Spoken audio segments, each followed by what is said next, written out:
Bienvenue sur Localement Vôtre, le podcast qui t'aide à trouver des solutions locales pour ton business. Allez, on démarre. Bienvenue. Aujourd'hui, on explore les sources sur Google Local Service Ads ou la protection Google, comme on l'appelle souvent. Oui, bonjour. L'idée, c'est d'aider les entreprises locales, les services de proximité, à trouver plus de clients, des clients sérieux. Oui, exactement. Et ce qui ressort, c'est ce fameux badge protection Google. Tout à fait. Ça, et puis le modèle économique. On ne paye pas au clic. Ah non, Non, on paye au prospect qualifié. C'est ça la clé. intéressant. Alors, qui peut y accéder? Comment ça fonctionne vraiment? Et la question qui fâche, combien ça coûte? On regarde ça de plus près. Bon, premier point, tout le monde ne peut pas s'inscrire. C'est assez ciblé, non? Ah oui, clairement. C'est vraiment pour les entreprises qui interviennent localement, souvent à domicile. Donc les plombiers, les électriciens, ce genre de métier. C'est ça. La liste française est assez précise, une trentaine de secteurs. Plombiers, électriciens, couvreurs, mais aussi nettoyage, déménageurs et même certains diagnostiqueurs immobiliers par exemple. Il faut vraiment aller vérifier sur le site de Google si son activité est éligible. D'accord. Et il suffit d'être dans la liste? Non, non. Après, il y a tout un processus de validation. C'est assez sérieux. C'est-à-dire? Google vérifie pas mal de choses. La matriculation de l'entreprise, les licences professionnelles si besoin, et surtout l'assurance responsabilité civile. Ah oui, il y a un minimum? Oui, en France, c'est minimum 250 000 € de couverture. Parfois même, ils regardent les antécédents. C'est ce contrôle qui donne droit au badge Protection Google. D'accord, donc c'est un vrai filtre. Et ça inclut une garantie pour le client? Exactement. Jusqu'à 1 500 € en France si jamais il y a un problème avec la prestation. C'est un gage de sérieux pour le coup. On comprend mieux l'intérêt. Alors, la grande différence avec les Google Ads qu'on connaît, c'est ce paiement au lead, Au lead, oui, au prospect qualifié. c'est ça le changement majeur. Donc on paye seulement si quelqu'un appelle ou envoie un message via l'annonce. C'est le principe. Et surtout si c'est un prospect pertinent. C'est-à-dire? Si ce n'est pas pertinent, on paye quand même. Non, justement.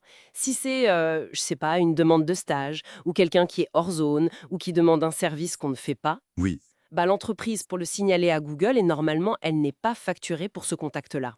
C'est vraiment orienté résultat concret. d'accord. C'est plutôt avantageux ça. Et en plus, ces annonces sont tout en haut des résultats. Carrément, en haut bidge. Avant même les annonces Google Ads classiques. Visibilité maximale. Bon, alors, la question clé, le coût. Combien ça coûte, ce fameux prospect qualifié? Les sources donnent des chiffres assez... Ah oui, varié, c'est le mot. Très variable en fait. On voit une fourchette large dans les documents. Ça peut aller de 10 € à 50, voire 60 € par contact qualifié. Ah oui, quand même. 10 à 60 euros, c'est pas la même chose. Non, c'est sûr. Un exemple donné, c'était un élagueur autour de 10 €, un couvreur peut-être vers 20 €. Mais pour des secteurs comme le diagnostic immobilier ou l'intervention après sinistre, là oui, on peut grimper vers 50-60 €. Et qu'est-ce qui explique ces différences énormes? Bah, plusieurs choses. Le secteur d'activité, évidemment. Un avocat coûtera plus cher qu'un paysagiste, c'est logique. Oui, Mais aussi la concurrence locale. S'il y a beaucoup d'entreprises sur le même créneau, ça peut faire monter les prix. Et surtout, la zone géographique. ah, la localisation joue beaucoup. Énormément. Être dans une grande ville comme Paris, Lyon, Marseille, ça peut majorer le coût de 20, voire 30% par rapport à une zone moins dense. D'accord. Et il y a autre chose à savoir sur ces coûts? Oui, deux points importants. D'abord, le coût peut être un peu plus élevé au tout début quand on lance la campagne, genre 10-15% de plus, le temps que l'algorithme s'optimise. Ok, ça peut baisser un peu après. Ça peut, oui. Et l'autre point crucial, ces prix ne sont pas gravés dans le marbre, ils évoluent. C'est-à-dire, ils augmentent? C'est la tendance probable, oui. Avec le temps, la popularité du service, les ajustements de Google, faut pas s'attendre à ce que le prix reste fixe indéfiniment. C'est un marché. Compris. Donc, flexibilité et budget à surveiller de près. Justement, comment on définit ce budget? Alors, on peut partir sur ce que Google suggère au début, ou alors on calcule combien de leads je veux par semaine, multiplié par le coût moyen que j'estime pour mon secteur et ma zone. Simple, en théorie. Oui. Après, il y a des stratégies un peu plus agressives. Certains suggèrent de mettre un budget hebdo assez haut au lancement, genre 1 000 €, même si on sait qu'on ne dépensera pas tout, Pourquoi faire ça? pour faire bonne impression à l'algorithme. Montrer qu'on est prêt à investir. Et Google recommande souvent la stratégie d'enchère, maximiser les prospects. D'accord. Et une fois que c'est lancé, comment on fait pour que ça marche bien, pour optimiser, peut-être réduire un peu ses coûts? Alors là, il y a plusieurs leviers importants qui ressortent des sources. Je vous écoute? D'abord, bien cibler sa zone. Très précisément. Utiliser les codes postaux, c'est souvent mieux que juste le nom de la ville. Commencez petit, local. Logique. Ensuite? Les photos. Des photos de bonne qualité qui montrent des pros en action, qui correspondent à l'image du métier. Pas des photos de banque d'images impersonnelles. Ok.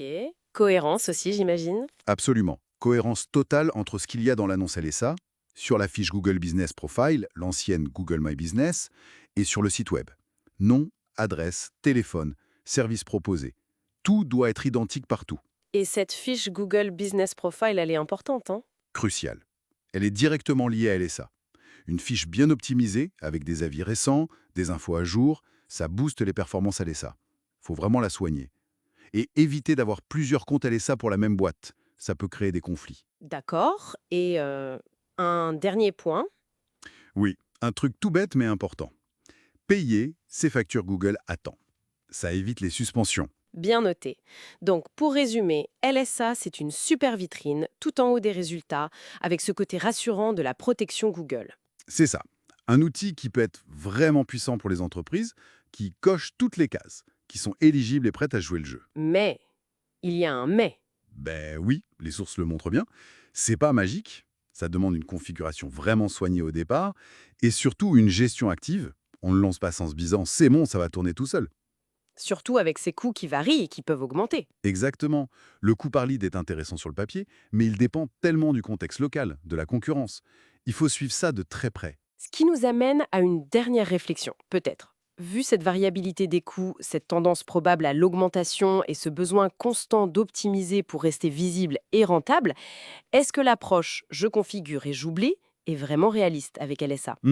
Bonne question. Ou est-ce qu'en fait, un pilotage attentif, continu, une vraie gestion active, c'est pas la seule condition pour assurer un retour sur investissement qui dure dans le temps? Oh. De quoi réfléchir pour les entreprises concernées. Merci de ton écoute. Besoin de visibilité locale? Retrouve les solutions sur smart-marketing.fr. Tu peux retrouver les sources et les liens en description. N'hésite pas à me contacter si tu as des questions.